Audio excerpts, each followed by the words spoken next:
मला आठवते ना, पुष्पा भांडली होती त्यावेळेस पुजारी बॉनशी. बोलले काय हो निमकर, कुठे काय बोलायचं तुम्हाला ना कळतच नाही. हे कशाला इथे सांगायचं? अगं आता आपण आठवणी काढतोय ना, मला तर हे आठवलं म्हणून सांगितलं.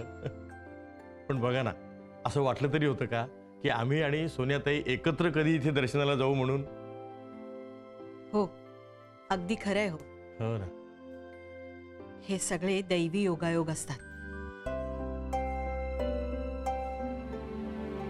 मला आठवते ना, ईशाची आणि माझी पहिली भेट.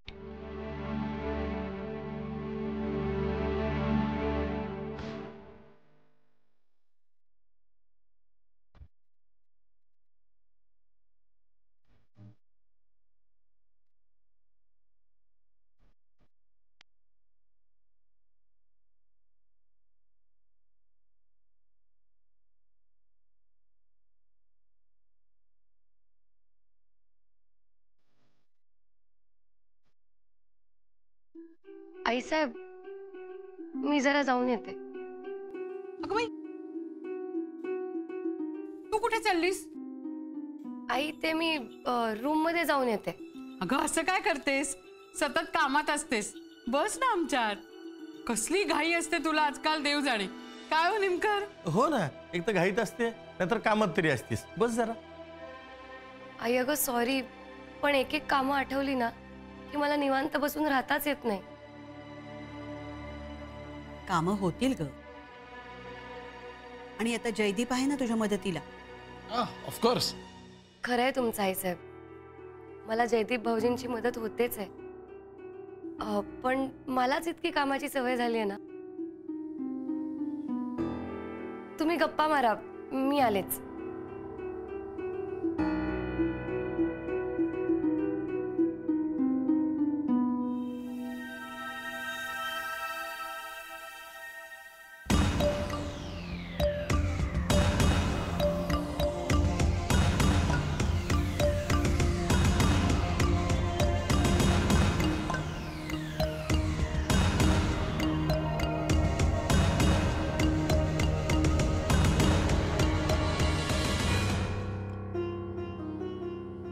Hello Paranjpe sir. झेंडे सरांना सगळं कळलंय.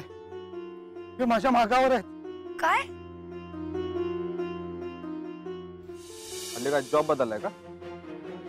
खबरा म्हणून काम करताय?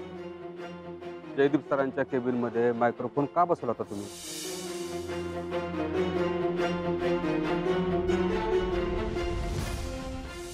तुझा आणि ईशाचा काय प्लॅन आहे सांग?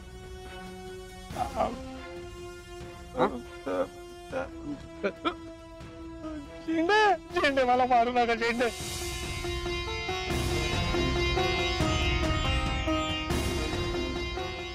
विक्रांत सरांच्या वाटेत जो आडवा येतो ना परांजपे, त्याला मी आडवा करतो. तुला चांगलं माहित आहे.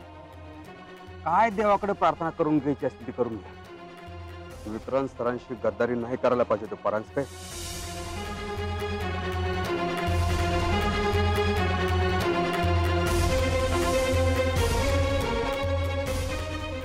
अरे बघताय काय? हा,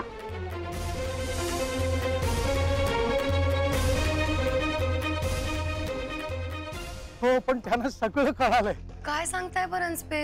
आज मोठ्या मुश्किलीनं जीव वाचवून निघालोय. नशीबच म्हणा माझं. पण झेंडे मला असं सोडणार नाही. आमचा खूप जुना हिशोब आहे. दादासाहेब हयात होते ना तेव्हापासूनचा. आणि झेंडे नक्की तो हिशोब वसूल करणार. एक काम करा परांजपे, तुम्ही ना तुमच्या मुलीकडे निघून जा. अहो पण मॅडम. पण वगैरे काही नाही, आता आपल्याकडे वेळ नाहीये. तुम्ही एक काम करा, तुम्ही वेषांतर करा आणि तुमच्या मुलीकडे निघून जा.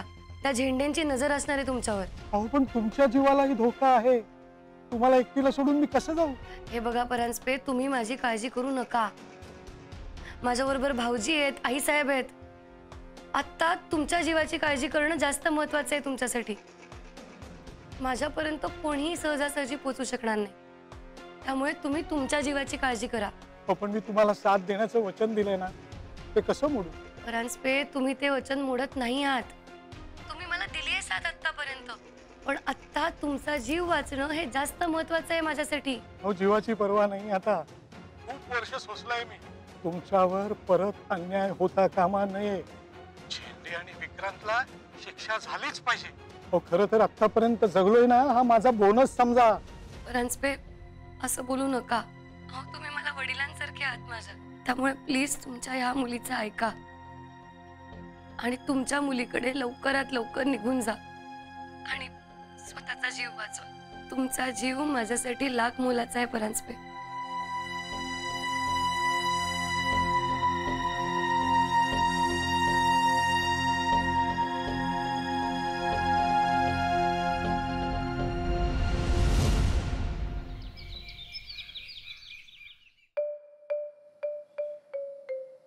Tea for you? अरे वाह, चहा? I was dying to have my tea. Thank you.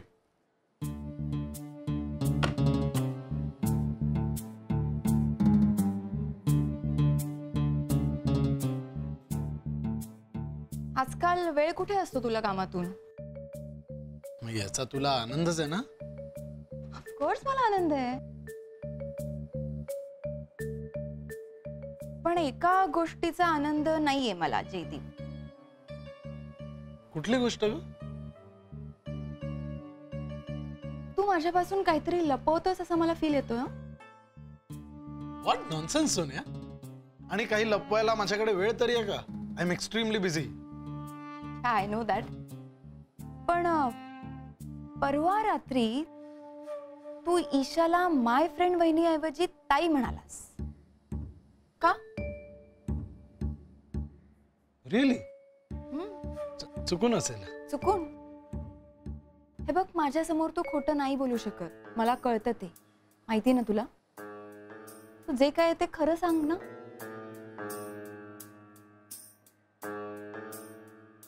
Okay, I think he गोष्ट मी तुला सांगितली पाहिजे. Good, go head. So Sonia, मला जो डाऊट होता तो खरा ठरलाय. कसला? Isha, I mean my friend वहिनी, ही खरंच राजानंदिनी आहे. Says who? ईशा हसेल. व्हॉट? ईशाला स्वतःला असं वाटतं की ती राजनंदिनी आहे म्हणून? येस. मी सोनिया, तिने मला जे सांगितलं ना ते ऐकून आता मलाही अजिबात डाऊट नाहीये की तीच राजनंदिनी आहे. सोनिया, ती म्हणाली की तिला जोगतिणीच्या परातीत राजनंदिनीचा चेहरा दिसला. अगं पण तेव्हा तिने राजनंदिनीला पाहिलंही नव्हतं. आणि मग नंतर दादा एकदा तिला त्याच्या वरच्या बंद खोलीत घेऊन गेला. तिथे तिने राजनंदिनीचा फोटो पाहिला फॉर द फर्स्ट टाइम. आणि मग तो फोटो बघून तिला चक्कर आली आणि मग तिला राजनंदिनीचं सगळं लाईफ दिसलं. येस. हाऊ? एखाद्या स्वप्नासारखं.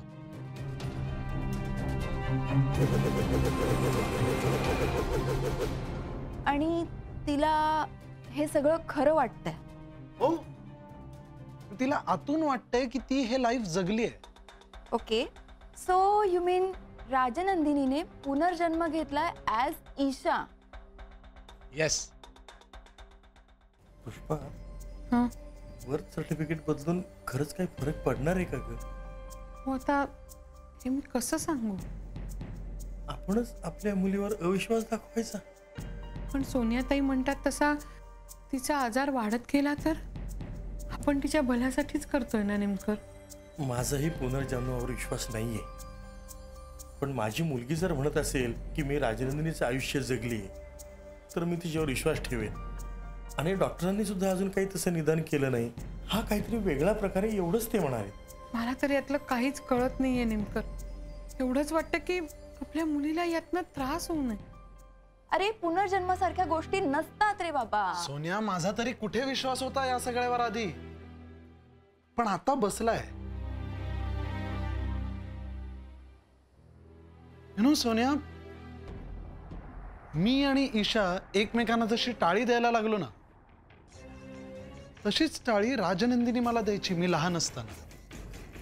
आणि माझ्यात आणि ईशामध्ये हे सगळं आपसूक घडलं होतं सोनिया. आणि अशा अजून बऱ्याच गोष्टी आहेत. आता त्या दिवशी तिने मला अचानक जैडू म्हणून हाक मारली. तशीच हाक राजनंदिनी मला मारायची. आता हे सगळं हिला कुठून कळलं सोनिया? हा कोइन्सिडन्स पण असू शकतो ना. कमॉन सोनिया, अगं एवढा सगळा कोइन्सिडन्स कसा असेल?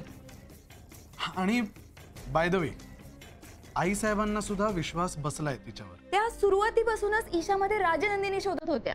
तो त्यांचं तर मला काही सांगूच नकोस. By the way, it was so funny. चला, मला ऑफिससाठी उशीर होतोय, मी निघतो. खूप म्हणजे खूप काम आहेत ऑफिसमध्ये. जयदीप, म्हणजे तुझा तिच्यावर विश्वास बसलाय का?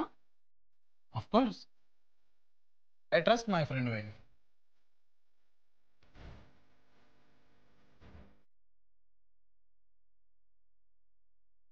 ओ माय गॉड, तिने आधी जयदीप आणि मग आई साहेब असं दोघांनाही कन्व्हिन्स केलंय की ही राजनंदिनी आहे म्हणून. आता हिचा आजार जर असाच वाढत राहिला ना तर नाही नाही नाही, काहीतरी केलंच पाहिजे.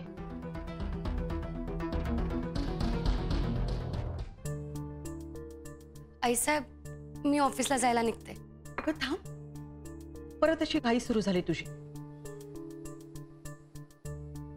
थोडं खाऊन तरी घे. आईसाहेब, अहो खरंच वेळ नाही आता.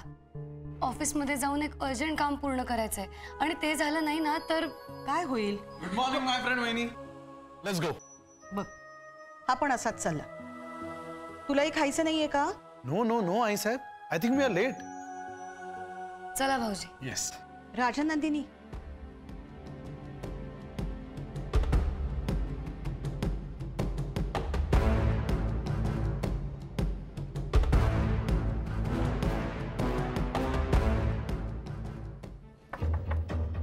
बघते.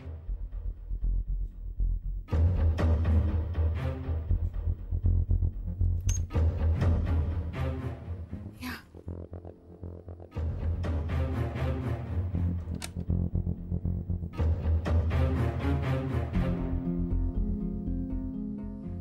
मी तुम्हाला जे काही सांगितलं होतं ते सगळं खरं ठरतंय. ईशाचे आई बाबा, म्हणजे ईशा स्वतःला राजनंदिनी समजते, राईट? आणि आता तुम्हाला माहिती आहे का, ईशाने जयदीपला आणि मॉम इन लॉला कन्व्हिन्स सुद्धा केलंय की तीच राजनंदिनी आहे म्हणून. आणि त्यांनी ते ऍक्सेप्टही केलंय तिला राजनंदिनी म्हणून. कशावरून? कशावरून काय? माझं आणि जयदीपचं आता बोलणं झालं, त्याने मला सांगितलं. याचा अर्थ हाच होतो की ईशाला सपोर्ट करणारी 2 माणसं तिने ऑलरेडी मिळवली आहेत. पण ईशा राजनंदिनी नाहीये हे म्हणणारं कोणीच नाहीये. मग आता आता काय, ईशा ही राजनंदिनी आहे हा तिचा बिलीफ दिवसेंदिवस स्ट्रॉंग होत जाईल, which is very dangerous for her. हो हो, अशाने तिचा आजार वाढत जाईल कमी होण्याऐवजी. अहो पण ईशाला त्रास होता कामा नये. म्हणून तर मी ते बर्थ सर्टिफिकेट करून घेतलं होतं. नाव यू अंडरस्टँड? हो, पण तुम्ही ते खोटं बर्थ सर्टिफिकेट ते मी गुपचूप लपवून ठेवलंय. आईसाहेब, आम्ही म्हणजे मी आणि परांजपेंनी मिळून जयदीप भाऊजींच्या केबिनमध्ये एक मायक्रोफोन बसवला होता. त्यांना नक्की कोण फसवतंय हे शोधून काढायचं होतं आम्हाला, म्हणून. अगं पण त्याचा खाण्याशी काय संबंध? सांगते. मायरा मॅमना कळलं की तो मायक्रोफोन परांजपेंनी बसवलाय म्हणून. म्हणजे त्यांना असा संशय आलाय. मला आणि जयदीप भाऊजींना ऑफिसमध्ये जाऊन हे सगळं निस्तरावं लागणार आहे, म्हणून आत्ता वेळ नाहीये. ठीक आहे, पण जपून जा राजनंदिनी, काळजी घे. हो आईसाहेब, मी सगळं विचार करूनच करते. पण एक सांगू आईसाहेब, तुम्ही मला जर राजनंदिनी म्हणून हाक नका मारू. अगं पण तू आहेस ना. हो, पण ते बाकीच्यांना माहित नाही आहे ना अजून. आणि मुख्य म्हणजे हे विक्रांत सरांना कळता कामा नये, बरोबर? हो ठीक आहे, मी ठेवीन लक्षात. Come on Veni, let's go. येतो आई साहेब.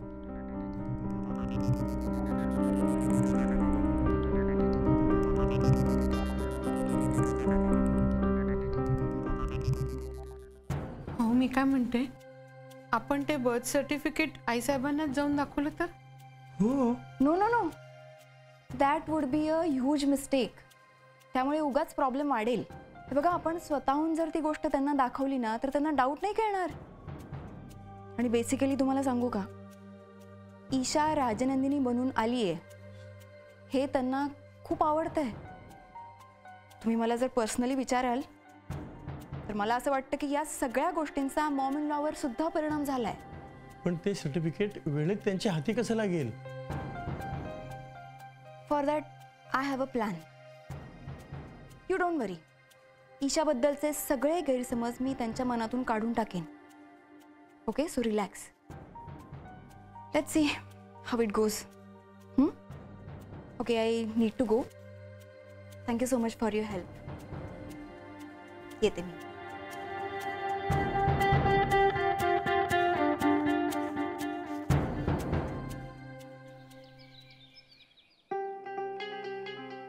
माझा तर ईशावर विश्वासच उरलेला नाहीये. I can't believe what she did. आणि परांजपे, तुम्हाला माहितीये ना त्यांनी काय केलं?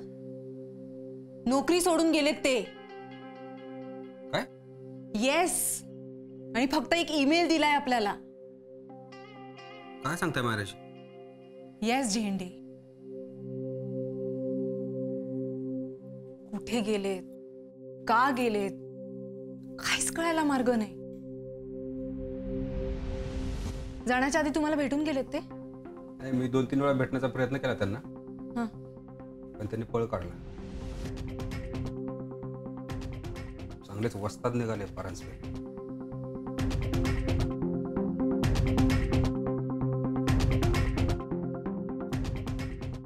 आपल्याबरोबर इतकी वर्ष काम केलंय त्यांनी. मी तर स्वप्नातही विचार केला नव्हता की परांजपे असं वागतील. खरं तर नाही, ऑफिसमध्ये आजकाल काय चाललंय मला खरंच कळत नाहीये. सरही नाहीयेत आणि ऑफिसमध्ये. कधी एकदा सर परत येत आहेत आणि सगळ्या गोष्टी आपल्या हातामध्ये घेत आहेत ना, असं झालंय मला. तरी बरं, तुम्ही त्यांना कॉन्फरन्सला पाठवलं आग्रह करून. मला माहिती होतं हे सगळं होणार आहे. जयदीप सरांना घेऊन आली ईशा ऑफिसमध्ये. माहिती नव्हतं मला. आणि परांजपे त्यांनी मायक्रोफोन लावला सरांच्या केबिनमध्ये. मला ना काहीच कळत नाहीये. आणि कॉन्फरन्सला जाणं सुद्धा गरजेचं होतं झेंडे. ओके ओके मायराजी, तुम्ही जास्त हायपर होऊ नका. मी बघतो त्या परांजपेचं काय करायचं ते. आपलं भांड फुटेल म्हणून पळून गेला असेल तो.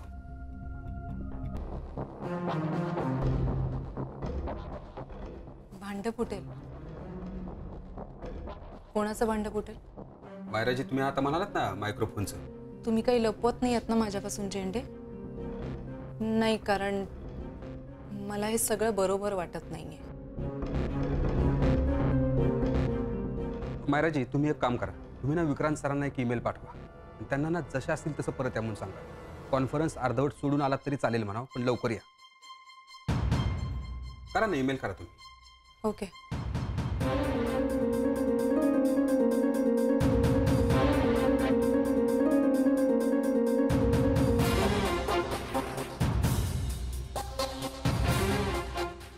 काय झेंडेंनी परांजपेंचा पाठलाग केला?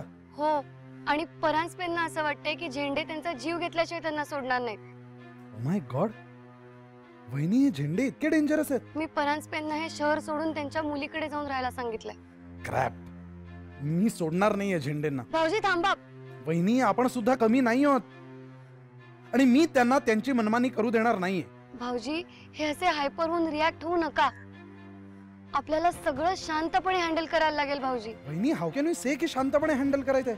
आणि वाय? झेंडे सारखा माणूस जो कोणाचाही जीव घेऊ शकतो तो आपल्या ऑफिस मध्ये का ठेवायचा माय फ्रेंड? वहिनी, भाऊजी तुमचं बरोबर आहे, पण हे सगळे मुरलेले आहेत ना यात. आणि आपण त्यांना सरळ सरळ लढा नाही देऊ शकणार आहे. आणि झेंडे यात एकटे नाही आहेत. मायरा मॅडम सुद्धा आहेत त्यांच्या बरोबर. व्हॉट? मायरा? मायराचं काय आता? तिला मी कामावरून काढून टाकतो आत्ताच्या आत्ता. भाऊजी थांबा. असा तडकाफडकी निर्णय घेऊन काही होणार नाहीये. भाऊजी माझं प्लीज शांतपणे ऐका ना. मायराला मला आपल्या बाजूने वळवायचंय. म्हणजे भाऊजी मायरा मॅमना माहीतच नाहीये की त्या नक्की कोणासाठी आणि कशासाठी काम करतायत ते. वहिनी, पण काहीही झालं तरी मायरा दादाला सोडून आपल्या बाजूनी येणार नाहीये. आय बेट ऑन दिस. नाही भाऊजी, मायराला एकदा खरं काय ते कळलं ना की ती नक्की आपल्या बाजूने येईल. माझा विश्वास आहे.